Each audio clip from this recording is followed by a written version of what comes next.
Le retour à la vie normale, ça fait peur ou pas quand on se met en couple sur une aventure comme Moundir? C'est le contraire. D'habitude, tu sais, les aventures que tu fais, de belles villas, belles baraques, belle bouffe, tout va bien. Donc, tu es plutôt dans une petite bulle, Ah, mais oui, t'as raison. tu vois. Mais oui, là, c'est le forcément. contraire. Là, vous voyez le pire de vous. Et en voilà, fait. là, on s'est vu dans le pire des états. Mais oui. Et du coup, ça pouvait être que mieux. À la différence que j'avais quand même une petite peur, c'est que comme un peu avec Camille, le fait de retrouver un peu la dépendance à l'extérieur de tout ce qu'on avait au quotidien, ça a fait évoluer notre relation. Là, j'avais un peu peur que ce soit pareil, mais non, rien à voir.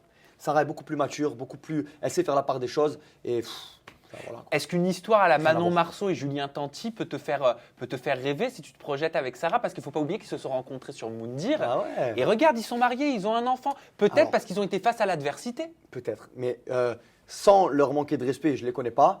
Mais de ce que j'ai su, la même histoire, ok, mais sans l'infidélité. Parce que ça, moi, je peux pas. Donc, je sais qu'ils sont passés par ces étapes-là. Moi, perso, je sais que ça a jamais été le cas. Enfin, j'ai jamais pu le supporter. Et voilà. Parce qu'elle avait du mal, Sarah, de son côté, à refaire confiance aux hommes. Elle a fait la Clairement, Villa des Cœurs elle Brisés aussi elle pour croyait ça. même plus à l'amour. Elle me l'a dit clairement. Elle m'a dit, Bah moi, ouais, l'amour, elle avait des blocages de ce que j'ai vu dans la Villa c'est des ça. Cœurs Brisés. Comment t'as fait pour cicatriser son cœur? Naturel. Elle, comme moi, on s'est surpris à se faire confiance et à faire confiance en l'amour, par la force des choses.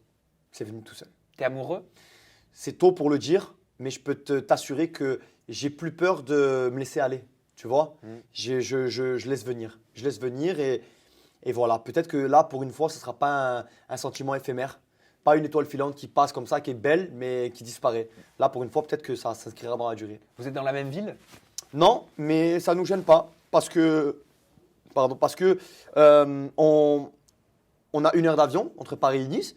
Parce que elle comme moi, on est libre de mouvement et parce que on est assez mature pour savoir que un peu de recul aussi, parfois, ça fait du bien et que ça fait toujours encore plus de bien de se retrouver. Vous parlez entre vous de votre couple, de l'avenir, même si je sais que pour toi, il ne faut pas non plus trop mettre la charrue avant les bœufs. Et j'ai l'impression, même si elle n'est pas là, Sarah, Ouais. mais qu'elle accepte quelque part de te laisser du temps. Bien sûr, bien sûr. Et même dans l'aventure, sans trop te spoiler les choses, il y a eu des moments où ça allait pas, des moments où il y a eu des clashs, des moments où ça allait. Dans tous les cas, quand je lui demandais du temps, elle m'en laissait. Elle avait la bonne réaction. Parce que moi, j'avais peur qu'elle pète un plomb. Et clairement, même s'il y a eu des moments où c'était un peu le cas, que ce soit là-bas, quand on était sur la plage du Moundir, ou que ce soit maintenant en dehors, elle a la bonne attitude vis-à-vis de moi.